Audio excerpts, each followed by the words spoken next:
여러분, 교회란 무엇일까요? 그리고 교회는 어떠한 곳이어야 할까요? 성경에서 교회로 번역된 헬라어 단어가 에클레시아라는 단어인데요. 아마도 적어도 한 번쯤은 들어보셨을 것입니다. 그런데 이 단어는 주 1세기에 신약 성경의 저자들이 이 단어를 사용하기 이전부터 이미 존재했던 단어입니다. 모임, 집회, 그리고 회중을 뜻하는 단어로 사용되었던 단어였습니다. 즉, 교회는 어떤 모임, 어떤 집회, 어떤 회중인데 누구냐 하면 예수님을 구주로 고백하며 그분의 가르침을 따르는 자들, 그러한 자들의 모임, 그리고 공동체라는 것입니다. 예수님께서는 베드로의 신앙 고백, 주는 그리스도시요 살아계신 하나님의 아들입니다 라는 이 신앙 고백 위에 당신의 교회를 세우시겠다고 분명히 말씀해 주셨습니다. 그리고 주께서 약속하신 성령이 임했을 때 비로소 이 땅에 교회 공동체가 본격적으로 시작하게 되었습니다. 그런데 여러분, 이상한 것은 살아계신 하나님, 우리를 위해 죽으시고 부활하심으로 사망 권세를 깨뜨리신 주님께서 친히 약속하신 교회였지만 당시 초대교회는 내적, 외적으로 많은 어려움과 도전에 부딪히고 있었습니다. 특별히 사도행전 4장에서 6장의 말씀은 교회가 어떤 종류의 어려움에 부딪혔고 그럼에도 불구하고 성장하고 부흥하는 교회의 모습을 우리에게 전달하고 있습니다. 이것은 오늘날 우리가 그리스도인이 되었다고 해서, 교회 공동체의 한 지체가 되었다고 해서 공동체와 개인과 가정의 삶의 자리에 아무런 문제가 없다는 것을 의미하지 않는 것과 동일한 이치가 될 것입니다. 여전히 우리에게는 해결해야 할 문제가 있고 여전히 내 삶의 자리에는 버거운 기도의 제목들이 있습니다. 여전히 종교 지도자들은 핍박을 하려고 했었고 공동체 내적으로 여러 어려움들이 있었지만 그럼에도 불구하고 이 초대 예루살렘 교회가 우리에게 보여주고 있는 모습은 이 공동체가 하나님께서 세우신 공동체, 하나님께서 역사하시는 공동체라는 분명한 사실입니다. 저는 본문을 묵상하고 설교를 준비하는 가운데 동일하게 이 땅에서 성도로, 그리고 우리 사랑하는 한우리 교회의 한 몸을 이루는 지체로 부름받은 저희 모두가 반드시 기억해야 하는 참된 교회됨의 모습을 발견할 수 있었습니다.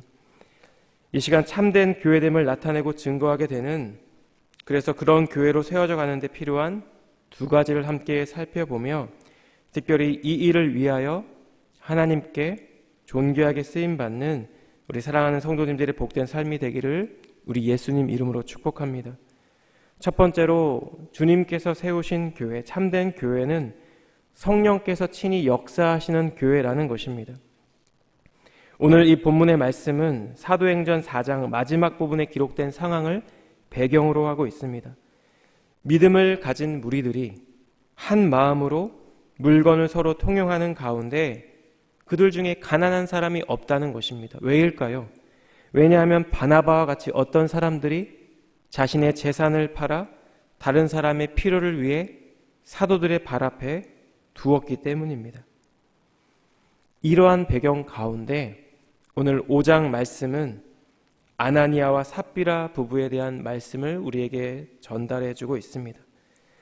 마치 바나바처럼 아나니아와 삽비라도 소유를 팔아 그 값을 사도들의 발 앞에 두었습니다.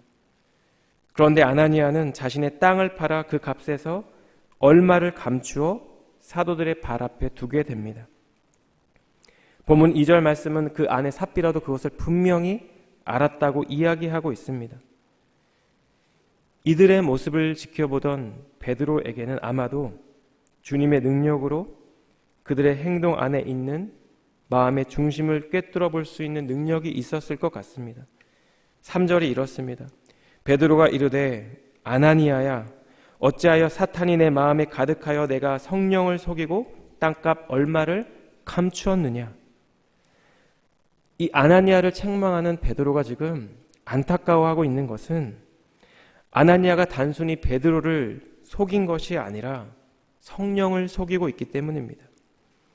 그리고 그가 그렇게 성령을 속이게 된 것은 사탄이 아나니아의 마음에 가득하였기 때문이라고 베드로는 말하고 있습니다. 여러분, 사도행전 4장 32절 말씀을 보시면 믿는 무리가 한 마음과 한 뜻이 되어 모든 물건을 서로 통용하고 자기 재물을 조금이라도 자기 것이라 하는 이가 하나도 없더라는 말씀이 있습니다. 마치 당시 모든 신자들이 모든 물건을 통용하고 자신의 밭과 재산을 팔아 사도들의 발 앞에 둔 것처럼 생각될 수 있습니다. 그런데 오늘 본문 4절 말씀을 보면 베드로가 이렇게 이야기합니다. 땅이 그대로 있을 때에도 내 땅이 아니며 판 후에도 내 마음대로 할 수가 없더냐. 어찌하여 이 일을 내 마음에 두었느냐. 사람에게 거짓말한 것이 아니요 하나님께로다. 즉 땅 주인은 자신의 땅을 판값을 교회에 헌금할 수도 있었고 자기 소유로 간직할 수도 있었습니다. 바나바처럼 헌신한 사람도 있었고 그렇게 하지 않은 사람도 있었다라는 것입니다. 그러므로 이 에피소드에 있어서 중요한 것은 아나니아와 삽비라가 재산을 모두 바치지 않은 것이 문제가 아닙니다.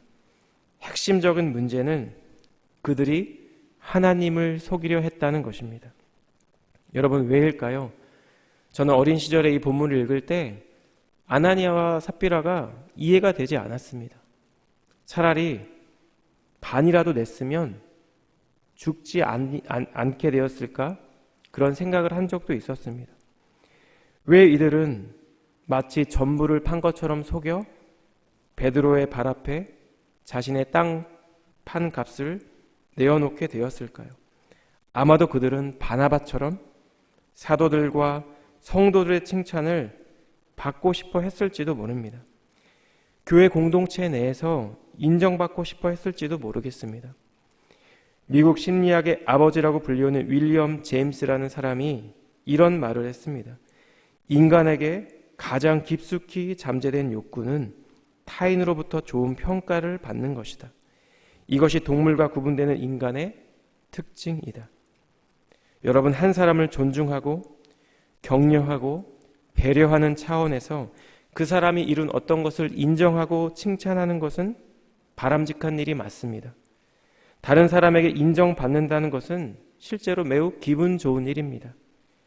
내 삶을 내가 그래도 조금은 의미 있게 살고 있구나. 이런 확인을 받는 일이기 때문입니다. 자, 그렇다면 문제는 언제 발생할까요? 그 어떤 것보다 하나님보다 다른 사람의 칭찬, 인정이 최우선 순위가 될 때가 될 것입니다. 회사를 비롯한 이 모든 기관에는 평가 시스템이라는 것이 존재합니다.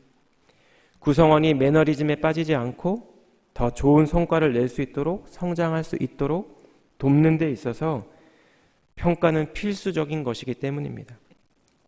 저는 회사를 다닐 때 잊을 수 없었던 두 번의 평가 기간이 있었는데요.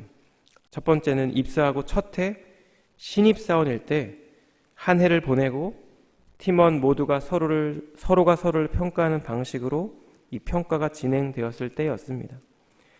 여러분, 제가 어떤 평가를 받았을까요? 참고로 나름 열심히 살았습니다.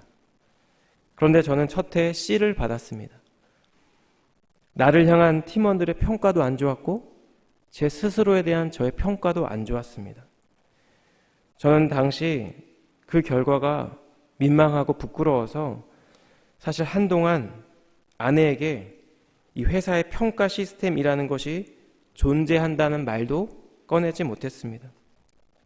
그리고 그 다음 해가 돼서 저는 이 평가 시스템의 의도대로 이를 악물고 일을 했습니다. 여러분, 1년이 52주로 되어 있죠. 저는 2년차 때 50번 정도의 휴일 근무를 했던 것으로 기억합니다. 1년 동안 주 6일 근무를 한 것이죠. 그리고 두 번째 평가에서 저는 무엇을 받았을까요? 저는 A를 받았습니다. 그런데 여러분, 이 평가 결과를 확인했을 때 제 마음이 어떠했을까요? 뿌듯하면서도 헛헛한 마음, 기분이 좋으면서도 평안하지만은 않은 그런 마음이 들었습니다. 왜냐하면 누군가는 작년 저처럼 C를 받아야 했기 때문이었고, 이것이 이렇게 내가 온 힘을 다해 1년 동안 아내와의 시간을 내려놓고 온 힘을 다해 해야 할 정도로 중요한 일인가? 라는 의문이 들었기 때문입니다. 다른 사람의 인정, 다른 사람의 칭찬은 한 사람의 내면을 건강하게 합니다. 다른 일을 감당할 수 있는 동기를 부여하고 활력과 에너지를 제공합니다. 그런데 중요한 것은 이러한 인정과 칭찬이 하나님보다 앞서서는 안 된다는 사실입니다. 아나니아와 삽비라 부부가 사람들의 눈을 조금 덜 의식했다면, 사도들에게 칭찬받고 싶어하는 그런 마음을 하나님 앞에서 조금 더 절제했다면 5절 이하에 나오는 것처럼 하나님의 즉결 심판은 피할 수도 있었을 것입니다. 사람에게 거짓말한 것이 아니요 하나님께로다. 여러분, 베드로의 이 말이 끝나자마자 아나니아가 엎드려집니다. 기절한 것이 아니라 죽음에 이르게 된 것입니다. 5절 말씀을 보면 아나니아에 대해서 베드로가 어떤 종류의 저주나 심판도 선언하지 않았습니다. 베드로에게는 아나니아를 죽일 의도가 없었을지도 모릅니다. 아나니아가 하나님의 심판을 받아 곧바로 죽어버리게 되었다는 사실을 듣고 두려워했던 사람들과 마찬가지로 베드로 역시 눈앞에서 하나님의 어미하심을 경험하고 그 역시 두려워했을 것입니다. 아나니아가 하나님의 심판을 받은 지 3시간이 지나고 삽비라에게도 동일한 일이 일어납니다. 그런데 여러분, 한 가지 차이가 있다면 베드로가 삽비라에게는 말할 기회, 회개할 기회를 주었다는 것입니다. 7절과 8절을 읽겠습니다. 3시간쯤 지나 그의 아내가 그 일어난 일을 알지 못하고 들어오니 베드로가 이르되 그 땅 판값이 이것뿐이냐 내게 말하라 하니 이르되 예 이것뿐이라 하더라. 삽비라에게는 자신이 혹시 자백을 하면 이것이 남편에 대한 배신이 되지 않을까 그런 두려운 마음이 있었을지도 모릅니다. 그러나 결국 삽비라 역시 거짓말을 하게 되고 그녀 역시 베드로의 발 앞에 엎드려져 죽음을 맞이했습니다. 아나니아와 삽비라에 대한 이 이야기는 초대교회 당시 많은 사람들에게 전해진 이야기였을 것입니다. 그리고 이 이야기가 향하고 있는 그 결론은 그저 거짓말하지 말라는 개인 윤리 규범에 머무르고 있지 않습니다. 베드로는 아나니아를 책망할 때 이렇게 얘기했습니다.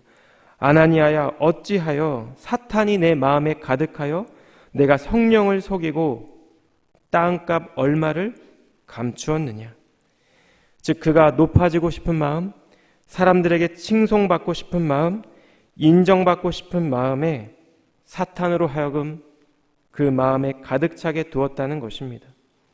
자신의 마음을 지키지 않았다는 것입니다. 하나님은 아나니아와 삽비라 안에 있는 이러한 마음을 알고 계셨습니다. 그들은 사람이 아닌 하나님을 속이려 했고 주께서 즉각적인 심판을 받아 죽음에 이르게 되었습니다. 아나니아와 삽비라에 대한 이 심판의 말씀 앞에서 우리는 하나님께서 죄에 대해 특별히 하나님을 두려워하지 않고 성령을 속이려는 악하고 교만한 마음을 하나님께서 얼마나 싫어하시는지를 깨닫게 됩니다. 하나님께서 세우신 이 공동체가 주님께서 주인이시며 주님께서 친히 일하시는 공동체라는 사실을 깨닫게 됩니다. 그저 사람들의 모임, 친목을 도모하고 무언가 나의 유익을 위해 모이는 모임이 아니라 예수 그리스도께서 당신의 핏값으로 산 주님의 거룩한 백성들이 주님의 몸을 이루어 하나님의 하나님 되심을 고백하고 예배하는 주님께서 친히 일하시고 역사하시는 주님의 교회라는 것을 우리는 깨닫게 되는 것입니다. 여러분, 이러한 깨달음 앞에서 사랑하는 우리 한우리 교회가, 우리 공동체가 성령께서 친히 일하시고 역사하시는 주님의 몸임을 기억하며 주님을 사랑하고 더불어 주님을 경외하는 마음으로 참된 예배와 섬김의 자리에 서 있는 저희 모두가 되기를 우리 예수님 이름으로 축복합니다. 두 번째로, 교회는 어떠한 곳이어야 할까요? 교회는 하나님의 능력을 세상에 드러내는 공동체라는 것입니다. 사도행전 4장에서 6장의 말씀은 앞서 말씀드린 대로 이제 막 탄생한 교회에 여러 가지 시험들과 어려움들이 닥치고 교회가 그 어려움들을 이겨내며 성장하는 모습을 보여주고 있습니다. 특별히 사도행전 4장이 교회 외부의 물리적 힘과 억압과 핍박을 보여주고 있다면 5장은 교회 내에서 발생한 아나니아와 삽비라의 사건을 조명하고 있는 것입니다. 그런데 여러분, 중요한 것이 있습니다. 그럼에도 불구하고 이 초대교회 안에는, 예루살렘 교회 안에는 많은 표적과 기사가 일어난다는 사실입니다. 본문 12절과 13절 말씀입니다. 사도들의 손을 통하여 민간의 표적과 기사가 많이 일어나매 믿는 사람이 다 마음을 같이하여 솔로몬 행각에 모이고 나머지는 감히 그들과 상종하는 사람이 없으나 백성이 칭송하더라. 여러분, 13절에서 그 나머지는 누구일까요? 아마도 불신자들일 것입니다. 유대 종교 지도자들이 두려워 성도들과 교제하기를 꺼리었던 사람들이었을 것입니다. 그런데 중요한 것은 이렇게 성도들과 교제하기를 꺼리는 사람들이 있었지만 이 당시 교회 성도들이 백성들의 칭송을 받았다는 것입니다. 본문 14절은 이 상황을 이렇게 이야기합니다. 믿고 주께로 나아오는 자가 더 많으니 남녀의 큰 무리더라. 단순히 교회에 등록한 교인 수가 많아졌다는 것이 아니라 주님께로 나아오는 자, 원어를 직역하면 그리스도를 믿는 더 많은 사람들이 주께로 더하여지고 있었다라는 것입니다. 그리고 오늘 본문의 마지막 두 구절은 사도들의 표적과 기사가 백성들 가운데 어떻게 나타나는지를 전달합니다. 심지어 병든 사람을 메고 거리에 나가 침대와 요 위에 누이고 베드로가 지날 때 혹 그의 그림자라도 누구에게 덮일까 바라고 예루살렘 부근에 수많은 사람들도 모여 병든 사람과 더러운 귀신에게 괴로움 받는 사람을 데리고 와서 다 나음을 얻으니라. 예수님께서 행하신 일, 주님께서 친히 말씀하신 일들이 사도들에게도 일어나는 것이 사도행전 전체의 구도라는 관점에서 우리는 이 본문 15절과 16절 말씀을 이해할 수 있을 것입니다. 실제로 예수님은 요한복음 1장에서 나다나엘을 만날 때 이런 말씀을 했습니다. 이보다 더 큰 일을 보리라.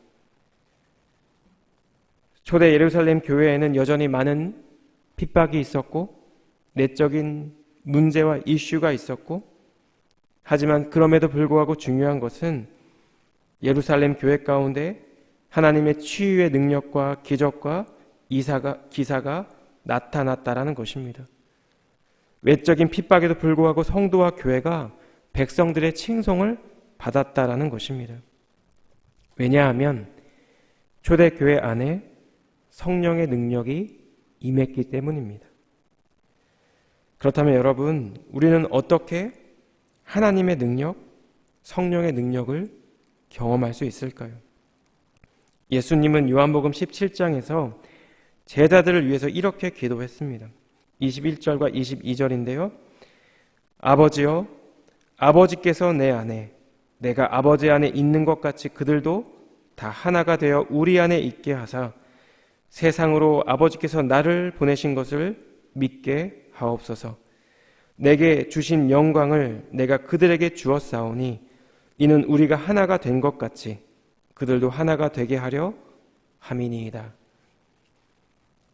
우리의 배경, 우리의 신앙의 정도, 우리의 성격과 성품, 우리의 재산, 우리의 상황이 다를지라도 그리스도의 몸된 교회를 이루는 한 지체로 하나됨을 이루어 갈 때 이 세상은 우리 교회에 임한 하나님의 영광과 주님의 능력을 보게 될 것입니다.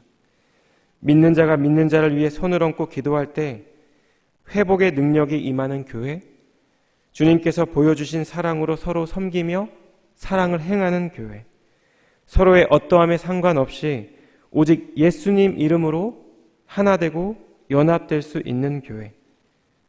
그래서 하나님 나라가 어떠한지를, 주님의 영광이 어떠한지를 이 세상 가운데, 이 세상 사람들 가운데 나타내고 드러내는 우리 교회가 되기를 간절히 소원합니다. 특별히 이 시간 하나님의 말씀 앞에 서 있는 저희 모두가 우리가 속한 목장과 또 교회 공동체 가운데 일하시고 역사하시는 그런 주님의 거룩한 통로 되기를, 그러한 복된 하루의 삶을 살아가기를 우리 예수님 이름으로 축복합니다. 기도하겠습니다. 사랑하는 하나님, 저희가 한 몸을 이루고 있는 우리 한우리 교회가 그리스도께서 머리 되시고 하나님께서 주인 되시는 주님의 교회임을 다시 한번 깨닫게 하시니 감사합니다. 주님께서 저희를 부르신 사역의 자리에서 우리가 성도와 교인으로 감당해야 하는 여러 일들 가운데 하나님, 우리의 내면의 동기가 하나님 보시기에 합당하고 온전한 마음이 되기를 원합니다. 주님, 우리의 하늘의 교회를 섬기는 저희 모두가 각자의 어떠함에 상관없이 예수님 이름 안에서, 성령의 능력 안에서 더욱더 하나됨을 이루어가는 주님의 교회 되게 하여 주시옵소서. 하나님, 참된 연합과 하나됨을 통해 이 사회 가운데, 세상 가운데 주님의 영광을 드러내고 살아계신 하나님을 증거하는 저희 모두가 되게 하여 주시옵소서. 사랑하는 우리 교회 가운데, 우리 각자의 심령과 마음 가운데 그렇게 행하실 주님께 감사드리며 이 모든 말씀 존귀하신 예수님 이름으로 기도드렸습니다. 아멘.